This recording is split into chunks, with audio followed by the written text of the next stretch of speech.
Hey guys, welcome back to my channel. Today's video is an empties video. I have not done one of these in a long time. So if you're interested in seeing some of the products that I have used up recently and some brief thoughts on each one, then please keep on watching.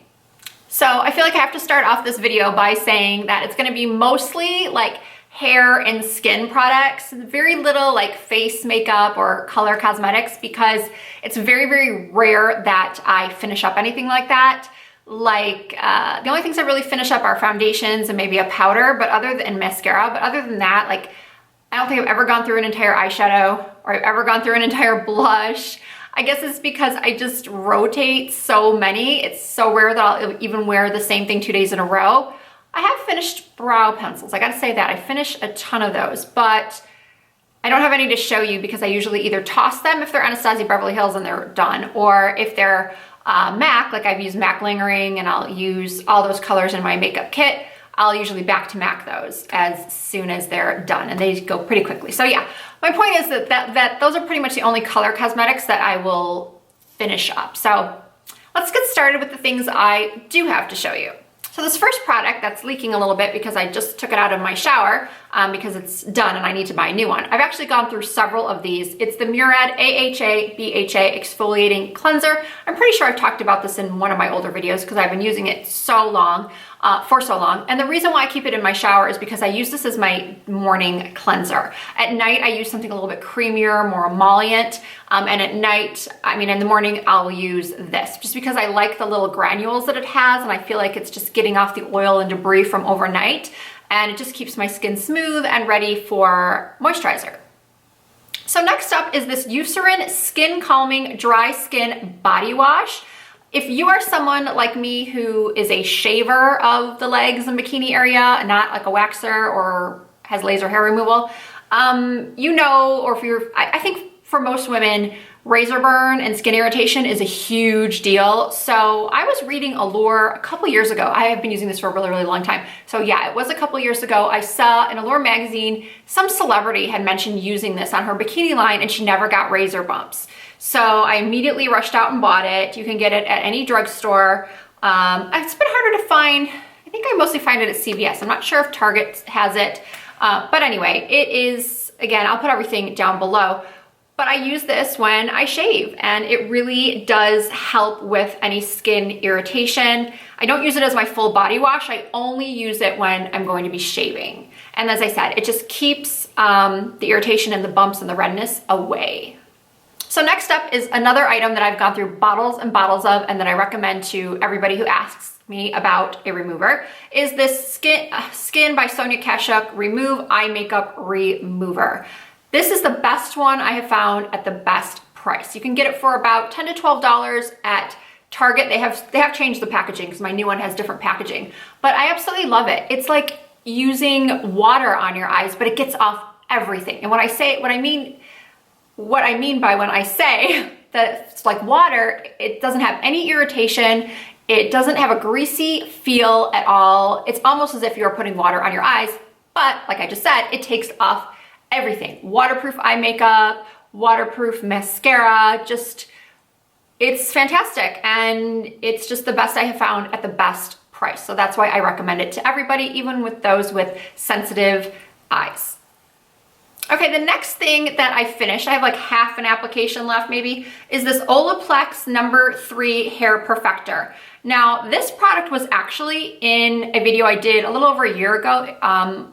Not this past product, I regret buying, but the one way before that. And after that video went up, somebody commented that the reason why I didn't like this was because I didn't really understand its true intention.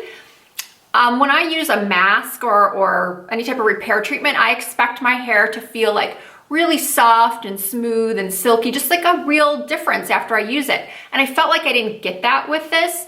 And then somebody commented, and then since other people have told me, hairdressers, people in the hair industry have told me that it's really not supposed to be like a deep conditioner. It's supposed to be a repair treatment. So it's internally repairing the bonds of your hair. So it's internally reconstructing your hair. So it's not like it's something you're gonna feel or see. I mean, you should obviously over time see a difference. But I just wasn't getting like a wow result that I do get with some other hair masks. And so now that I understand the purpose of it, I was like, oh, okay. So I continued to use it, and I still can't say whether or not it's really worked because I've been using so many things to help repair my hair. But yeah, I don't know. I can't say right now if it's worth it or not, but I did finish it, and I'm still debating whether or not I should repurchase it. But if any of you out there, you've always been so helpful, if you think I should repurchase that, then please let me know.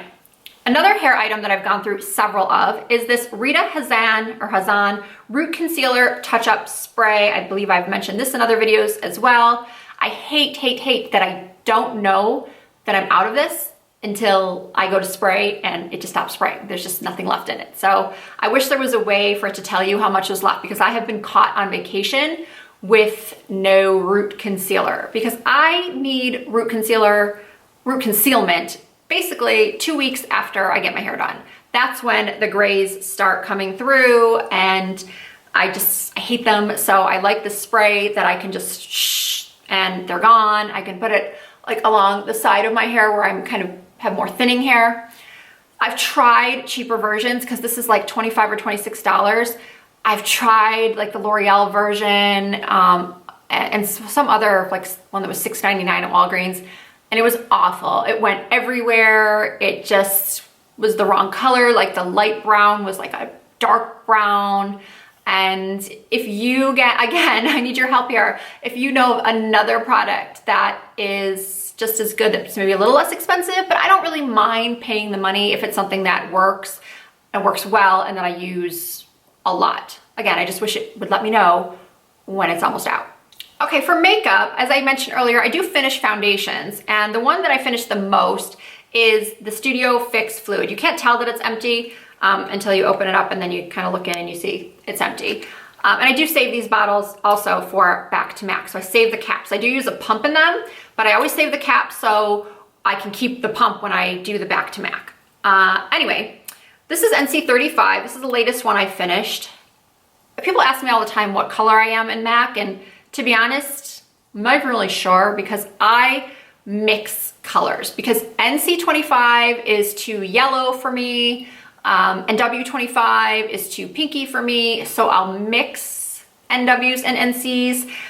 NC35 in the summer I can get away with. I've since moved to NC37, but I'm a makeup artist, so I use this on a lot of my clients, so I have so many of the different colors, so I just kind of custom blend them. But it's a great foundation. If you're oily, if you want something long wearing, this is great. I know some people say they break out from it. I've never had an issue with it. I use a damp beauty blender, and I just love the finish. I love the color range. I just really like everything about it, and I'll continue to purchase this until they stop making it. Okay, so I'm cheating a little bit with this next one because I'm not completely out of it, but I only have like maybe for me about a week left, and it is the MAC Turquatic Perfume.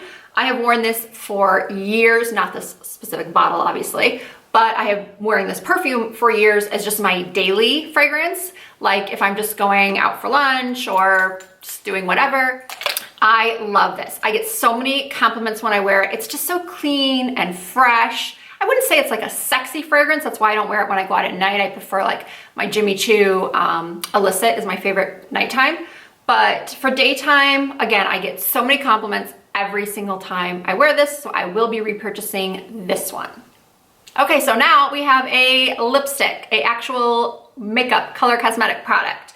This is one of the only lipsticks I've ever finished in my entire life, and it's actually not even really finished. For a lot of you, you'd be like, there's weeks left of that, there's months left of that. I don't know, for me, this is pretty finished. This is Angel from MAC, and it's a staple of mine. I just feel like it's a go-to color. Sometimes I'll switch up the lip liners. I'll either use, like Whirl, or I'll use Strip Down, or I'll use Soar. Whatever my mood is, if I wanna make it pinker, I can make it pinker. If I wanna make it browner, I can make it browner.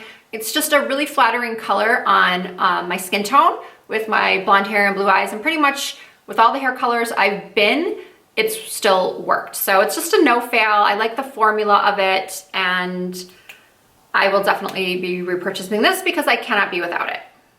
So last up, I'm cheating with this one a little bit too because I have a little bit left. This is the Brush Bath Purifying Brush Cleanser from IT Cosmetics. I believe this is only sold at Ulta because it says for Ulta right here on the bottom. So I'm just assuming that. I will clarify in the description box where it is available. Anyway, yeah, I don't know if I really love this. I probably won't be repurchasing it.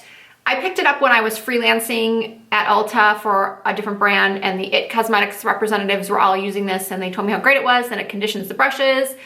So I bought it, and I feel like, I know it's supposed to be a conditioning agent, but I do feel like it leaves a little bit of a film on the brushes, which then is obviously going to be deposited into your powder product or whatever product you're using. And I don't know, I just feel like the one by Japanesque that is also sold at Ulta, over in their like where their eyelashes are and everything. I think it's around $13, $14, so it's about the same price. I just feel like that one cleans just as well, but it doesn't leave a film. Anyway, it's okay. I just probably am not gonna be repurchasing it.